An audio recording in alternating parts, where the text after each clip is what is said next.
अस्सलाम वालेकुम दोस्तों, मैं हूं इंतखाब सूरी। आप देख रहे हैं हमारा चैनल प्रॉपर्टी अपडेट्स से। दोस्तों, प्रॉपर्टी अपडेट्स में हम कोशिश करते हैं कि लोगों से मुलाकात करें, कुछ आइडियाज़ लें जो आपके भी काम आ सकते हों।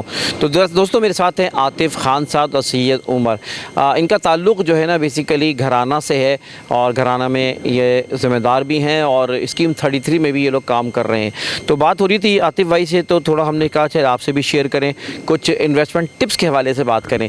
तो आप हमारे व्यूवर्स को बताएंगे, अगर आप इन्वेस्टमेंट के टिप्स के हवाले से कुछ बात अगर आपसे पूछना चाहते हैं, भाई आप क्या कहते हैं? देखें, इन्वेस्टमेंट की जहाँ तक ताल्लुक़ है, कोई भी शख्स अगर किसी भी प्रॉपर्टी में इन्वेस्ट करता है तो उसे जो है मेरा तरीक़ाकार ये है कि अगर हम जो है स्कीम 33 की किसी भी सोसाइटी में इन्वेस्ट कर रहे हैं तो सोसाइटी की 3 स्टेजेस होती हैं।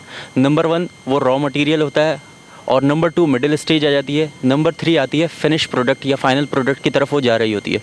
रॉ मटेरियल की स्टेज ये होती है कि फॉर एग्जांपल उसकी डिमार्केशन नहीं हुई और बाउंड्री वॉल लग चुकी है, अभी प्लॉट जो है वो एक खेती बाड़ी का लुक दे रहे होते हैं, तो उस वक्त जो है रेट कुछ और होते हैं। देन जब आप सेकंड स्टेज पर आते हैं तो डिमार्केशन वगैरह हो चुकी होती है, सेवरेज की लाइनें लग चुकी होती हैं, तो एक व्यू आता है कि ये प्लॉट नंबर 1 है, 2 है, 3 है। एंड देन जब आप फाइनल प्रोडक्ट की तरफ जाते हैं तो आपकी इलेक्ट्रिसिटी आ चुकी होती है, सेवरेज की लाइन आ चुकी होती है और पानी आ चुका होता है। अब होता क्या है कि इसके बाद जो हमारी यूटिलिटीज़ हैं वो रह जाती हैं गैस और अपना इलेक्ट्रिसिटी। और इसके अलावा एक और आंसर है, वो ये है कि सोसाइटी कितनी डेवलप हुई है, ये चीज़ें देखी जाती हैं। हर स्टेज पर एक सफिशेंट परसेंटेज का जो है बूम आता है। जब लास्ट स्टेज होती है तो 20 से 30% का बूम आना बाकी होता है। उसके अंदर होता क्या है कि जब सारी यूटिलिटीज़ आ जाती हैं तो सोसाइटी टोटली रिलाय कर रही होती है कि इंफ्रास्ट्रक्चर किस तरह का बिल्ड हुआ है। अगर इंफ्रास्ट्रक्चर बहुत अच्छे तरीके से मैनेज किया गया है, इंफ्रास्ट्रक्चर डेवलप हो चुका है, इट मीन्स आपकी इन्वेस्टमेंट जो है वो अपने पीक पर आ चुकी है, बूम पर आ चुकी है। इसकी एग्जांपल मैं ये दूंगा कि ओल्ड सिटी एरियाज़ अगर आप देख लें, अगर वहाँ आप कोई प्रॉपर्टी लेते हैं तो इतना बूम नहीं आएगा एज़ कम्पेयर टू अगर आप स्कीम 33 जो कि एरिया डेवलप हो रहा है स्लोली, तो उसमें क्या होता है कि उसमें बूम आता है।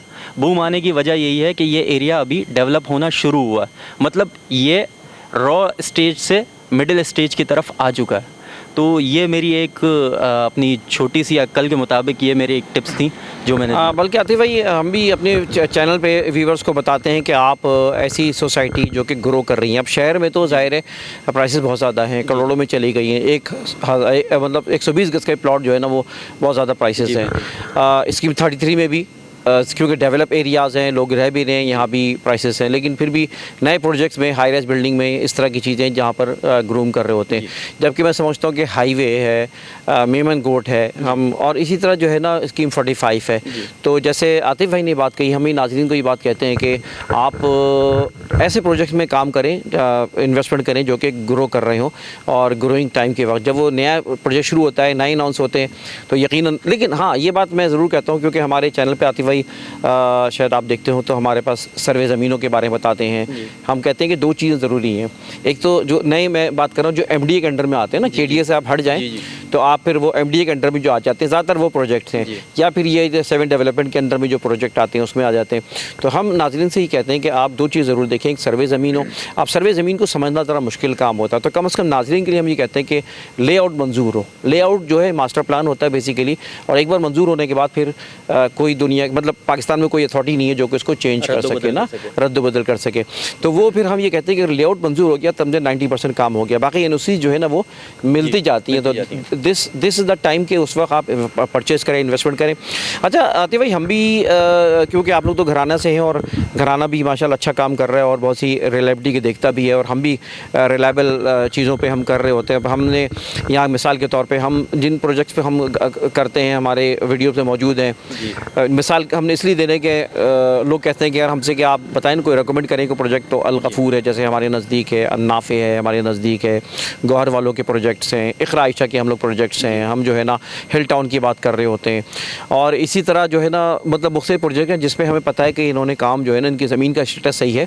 और वही वाले आपकी बात की, क्योंकि अभी वो इनिशियल टाइम है, उस वक्त वो जंप कर रहा होता है, फिर वो डेवलपमेंट वगैरह ये। लेकिन जब पोजीशन का टाइम आता है, जैसे अटाफ टाउन में इस वक्त हमने बताया, तो ऐसी जगहों पे जहाँ पे वो डेवलपमेंट मतलब पोजीशन मिलने वाली होती है, तो आतिफ भाई का बिल्कुल कहना सही है कि वो। तो मेरे साथ सैयद उमर साहब भी हैं। उमर भाई से भी मैं कहूँ कुछ भी अपने टिप्स दें उमर भाई, और साथ साथ कुछ घराने के बारे में आतिफ भाई आप भी ज़रा बताइएगा आखिर में ना।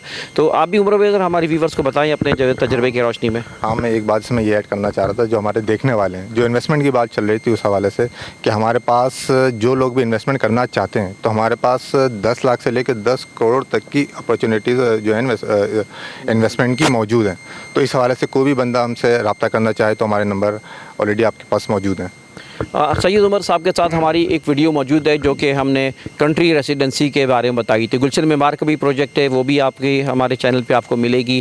तो क्योंकि घराने के हवाले से काम कर रहे हैं, हम कोशिश करते हैं कि मतलब ये कि अच्छे लोगों के साथ करें काम। और घराना अभी जब ये कोई चीज़ का प्रोजेक्ट लेता है तो उसके ऊपर भी आतिफ भाई बताएंगे कि क्या वो क्राइटेरिया है जिसकी वजह से वो होता है। यही दिस इज़ द रीज़न कि हम इनके साथ कर रहे हैं स्कीम 33 में भी और साथ साथ जो है ना इन प्रोजेक्ट्स में भी। तो घराना के क्या क्राइटेरिया है, ये ऐसे ले लेता है प्रोजेक्ट? घराना कोई भी प्रोजेक्ट अगर ऑन बोर्ड करता है तो घराना बेसिकली जो है वो मैंने जैसे पहले भी बताया था कि ओड फार्मूला पर काम करता है। O for ownership, A for approval, D for demand and D for delivery. जब इन वैल्यूज़ पर कोई भी प्रोजेक्ट पूरा उतरता है देन हम उस प्रोजेक्ट को जो है ऑन बोर्ड करते हैं। अदरवाइज़ अगर इन वैल्यूज़ में से किसी एक भी उस पर जो है वो पूरा नहीं उतरता, हम उस प्रोजेक्ट को ऑन बोर्ड नहीं करते। अच्छा नाज़रीन, एक बात बताते चलूँ कि आप ये ना समझिएगा कि हम कोई पैसे लिए घराना वालों से, ये ऐसी दोस्ती में हम कर रहे हैं भाई, इस बात की गवाह रखिएगा।